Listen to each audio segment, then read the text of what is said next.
What's up, peoples? I told you I'd be back. I still have no video editing software, and not much has changed around me, but I'm here. And I have something that I wanted to share with everybody. So I have a friend who I've met online who is an excellent writer and an aspiring YouTuber herself. And she wrote something that I thought was excellent. And it was so good that I wanted to ask permission to share it. So that's what I'm doing today. I wanted to share what she had written and discuss it a little bit. Maybe this will give her the impetus to get on YouTube herself. Hint, hint. But anyway, I just wanted to go ahead and share this. I think that it's a subject that all of us have dealt with to some degree, being in the cult and then coming out of the cult of Jehovah's Witnesses. And I just think she said it perfectly. And so I'm going to read it to you and add in what I can, but she said it so well there's not so much to add. But anyway, so here, let's just go for it. This is something, and I do have permission to use this. She says, I don't believe it is an accident that so many who leave the organization experience a breakdown of sorts. This is a malevolent setup for failure that Watchtower has been administering in our lives since the word go. Allow me to explain. Jehovah's Witnesses have been groomed to possess inherently lazy thinking abilities. Intellectual responsibility is frequently delegated. Quote, I don't understand this teaching, but hey, I'm sure whoever wrote this study article knows what they're talking about. We've all been there. And thinking skills are outsourced. Quote, allow me to answer that question by directing you to a link here on this great website. I don't know if, I'll break in here, I don't know if you're familiar or not, or how much you've been around witnesses lately. But their go-to now is just this default, go to jw.org. Like that's all they can say. At least when I was a witness, and maybe when some of you all were witnesses, we had to at least be able to explain our beliefs. Be ready to make a defense before anyone who demands it of you. We couldn't just stand behind carts and hope that people came up to us and took literature and then try, not to engage them unless they engaged us first. Things have gotten so weird, and it's as though, not that our brains were necessarily turned on, but you can almost feel like a progression of infantilizing people and the way the cult has turned off people's brains. It's just a dumbing down of everything. I remember even when I was in, I remember talking with my mom before about how it just seemed like everything was getting stupider. Like the lessons were getting simpler. There was no meat. Everything was just getting more and more simple. And, that's really a great way of turning off a person's brain. If you can slowly over time get them to just stop thinking, because things are just so simple and just so basic, then it's a fantastic way of managing or holding power over people. They no longer even need to think. And that's what we're going to go on and read more about. So let's continue. The high control nature of the Watchtower organization micromanages its members to the extent of their dress and grooming, the qualities they must favor when considering a prospective mate, the family members they must withdraw love from, the circle of friends they must tolerate, the kind of apps they should either download or remove from their smartphones, the kind of career, or lack thereof, they should pursue, which parts of their anatomy that are strictly off limits, and the weekly timetable members are expected to adhere to. In a 2017 broadcast, viewers were endowed with the blessing of Watchtower removing the strenuous activity of mulling over how to spend their Saturday mornings by implementing rigid timetables of reserving that day for field service each and every week. This is the degree Watchtower is stripping its infantilized members from decision-making abilities. But it's a protection to have all these decisions made for us already, we once may have reasoned. I don't see it as a restriction at all. Imagine trying to play tennis without a surrounding cage encasing the court. We need these barriers. Wrong. Herein lies the very problem for those exiting the organization. And listen to this, because this is something that has impacted most of us to some degree. All their life, their problems were stolen from them. I'd love them. I'm just going to stop on that for a minute. Their problems were stolen from them. You know, these were our problems. There were our things to navigate in this world. And this cult took these things from us. And, we'll get into more of this. So all their life, their problems were stolen from them. The remedy? A Watchtower article. A publication to study, a public talk, a daily text, an elder who will gently steer you in the direction of one of the aforementioned solutions. Every damn time. Teachers, mentors, instructors, or authors of any belief system who are sincerely interested in the personal development and growth of their followers operate under a very simple guideline. Don't steal the problem. I see the invitation to overstep arise time after time as a mother. Clearly, again, not my words, but my friends. I'm not a mother to anyone that I know of. But if I'm going to help my son progress as a human being and grow into a well-rounded adult, my attitude is clear. You have some problems. If you come talk to me, I'll help you figure out how to solve them. However, I will not spell out for you how to solve them. I won't steal your problems. Watchtower's suppressive approach to the flock freezes their development to that of a helpless child, unaware that critical thinking even exists. I'll take that a step further. I remember when I was a kid growing up, there were articles about critical thinking. And what I took away from it, and what I remember being kind of the overarching point, and I'd have to go back and look them up. I've actually been interested to do so. But I remember that critical thinking was not seen as a good thing, which is obvious. But the way they twisted what critical thinking was to basically say that critical thinking isn't an ability to think about the ins and outs and sides of things. Critical thinking was just being critical. It was just criticizing. That's the way they made it sound. Critical thinking was a bad thing. It was just a person sitting back and picking something apart and being negative. And that's not critical thinking at all. That's part of critical thinking, is to be able to see the negative, but also to be able to see the positive, to do research, to do independent research, to think for oneself, to do everything that a cult would not want you to do. So that's truly something that Jehovah's Witnesses today may not. I don't know if they've had an article, or it might have even been in a book. I can't remember. I'd really have to look that up. But today I don't even know if they probably don't even mention it. Whereas at least then they had the decency to admit it existed, even if they skewed what it was. But anyway, let's go back to this. So Watchtower has made people unaware that critical thinking even exists. It strips members of opportunities to solve their own problems under the guise of protecting them and dressing it up as convenience. That is theft. It is the Oedipal situation of the overprotective mother, detrimental to one's psychological development.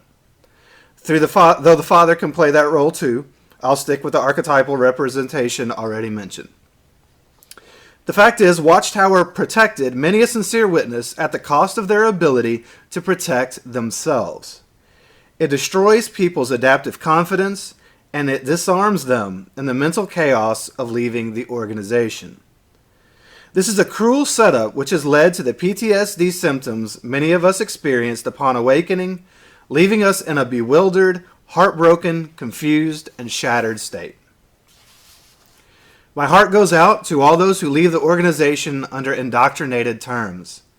They've walked unarmed into the world, a complete ingenue to the harsh realities that can only be learned through the possession of critical thinking and experience.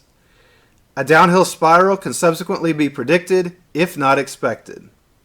Yeah, when you think about that, just how our power was taken from us. They stole our problems, but if you don't, excuse me, again, need that editing software. If you don't see a problem, if you don't own a problem, if the problem's not yours, then you can't fix the problem.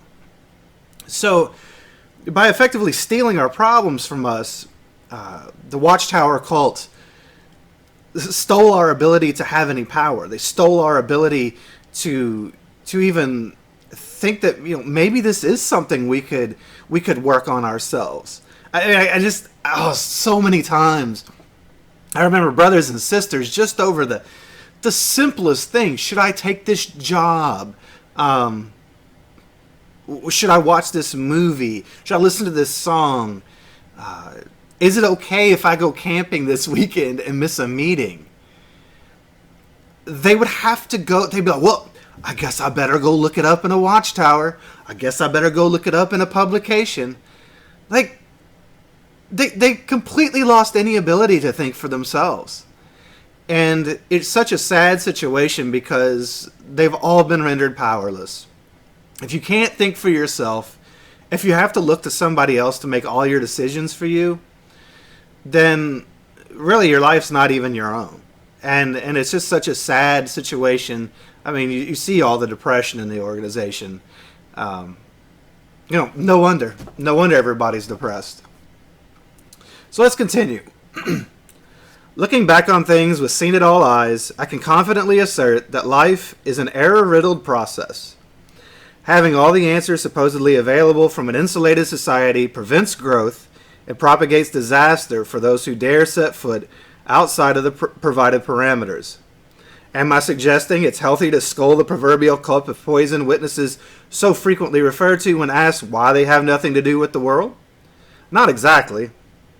While there's real utility in staying within a bounded domain of existence, the problem is that there may be information outside of that domain that you absolutely need to know.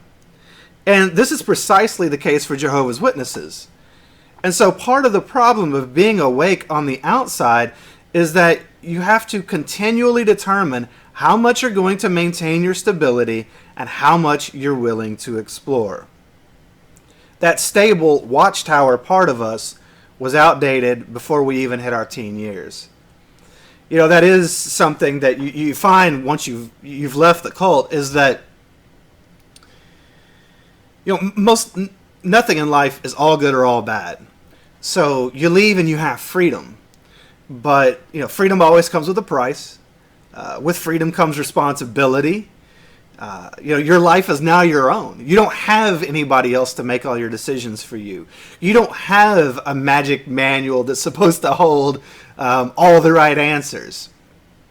You're supposed to learn through experience many times. Of course, there's nothing wrong with asking other people for help. There's nothing wrong with getting advice or whatever. But when you leave, are you just letting other people run your life? Are you just following the next crowd because it's easier just to follow the current?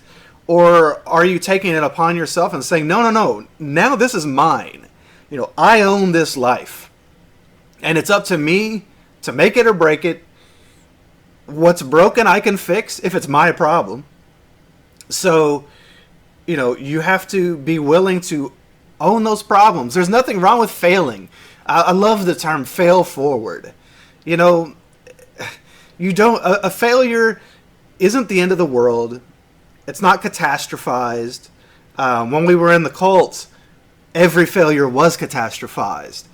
It might mean losing your family. It might mean losing everyone you ever knew.